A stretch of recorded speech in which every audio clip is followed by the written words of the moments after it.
اے محمد صلی اللہ علیہ وآلہ وسلم، سورج کے ڈھلنے سے رات کے اندھیرے تک ظہر، عصر، مغرب، عشاء کی نمازیں اور صبح کو قرآن پڑھا کرو، کیونکہ صبح کے وقت قرآن کا پڑھنا فرشتوں کی حاضری کا موقع ہوتا ہے۔ اور بعض حصہ شب میں بیدار ہوا کرو اور تہجد کی نماز پڑھا کرو، یہ شب خیزی تمہارے لیے ایک اضافی عمل ہے۔ امید ہے کہ اللہ تم کو مقام محمود پر فائز فرمائے۔ اور کہو کہ اے پروردگار، مجھے مدینے میں اچھی طرح داخل کیجو اور مکے سے اچھی طرح نکالیو، اور اپنے ہاں سے زور و قوت کو میرا مددگار بنائیو، اور کہہ دو کہ حق آ گیا اور باطل نابود ہو گیا، بے شک باطل نابود ہونے والا ہے۔ اور ہم قرآن میں وہ چیز نازل کرتے ہیں جو مومنوں کے لیے شفا اور رحمت ہے، اور ظالموں کے حق میں تو اس سے نقصان ہی بڑھتا ہے۔ اور جب ہم انسان کو نعمت بخشتے ہیں تو روح گرداں ہو جاتا ہے اور پہلو پھیر لیتا ہے، اور جب اسے سختی پہنچتی ہے تو نا امید ہو جاتا ہے۔ کہہ دو کہ ہر شخص اپنے طریق کے مطابق عمل کرتا ہے، سو تمہارا پروردگار اس شخص سے خوب واقف ہے جو سب سے زیادہ سیدھے رستے پر ہے۔ اور تم سے روح کے بارے میں سوال کرتے ہیں،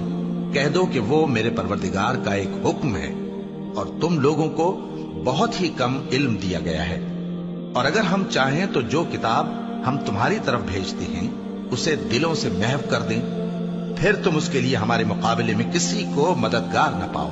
مگر اس کا قائم رہنا تمہارے پروردگار کی رحمت ہے، کچھ شک نہیں کہ تم پر اس کا بڑا فضل ہے۔ کہہ دو کہ اگر انسان اور جن اس بات پر مجتمع ہوں کہ اس قرآن جیسا بنا لائیں تو اس جیسا نہ لا سکیں گے، اگرچہ وہ ایک دوسرے کے مددگار ہوں۔ اور ہم نے قرآن میں سب باتیں طرح طرح سے بیان کر دی ہیں، مگر اکثر لوگوں نے انکار کرنے کے سوا قبول نہ کیا، اور کہنے لگے کہ ہم تم پر ایمان نہیں لائیں گے جب تک کہ عجیب و غریب باتیں نہ دکھاؤ، یعنی یا تو ہمارے لیے زمین سے چشمہ جاری کر دو، یا تمہارا کھجوروں اور انگوروں کا کوئی باغ ہو اور اس کے بیچ میں نہریں بہا نکالو، یا جیسا تم کہا کرتے ہو ہم پر آسمان کے ٹکڑے گرا دو،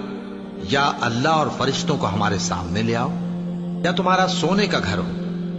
یا تم آسمان پر چڑھ جاؤ اور ہم تمہارے چڑھنے کو بھی نہیں مانیں گے جب تک کہ کوئی کتاب نہ لاؤ جسے ہم پڑھ بھی لیں۔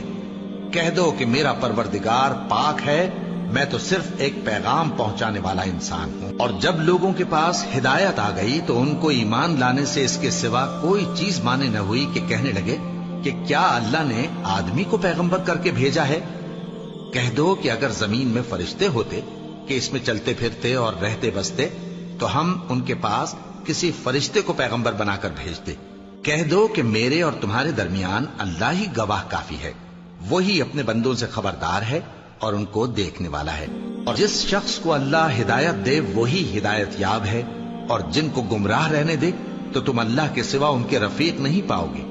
اور ہم ان کو قیامت کے دن اوندھے منہ، اندھے، گونگے اور بہرے بنا کر اٹھائیں گے، اور ان کا ٹھکانہ دوزخ ہے۔ جب اس کی آگ بجھنے کو ہوگی تو ہم ان کو عذاب دینے کے لیے اسے اور بھڑکا دیں گے۔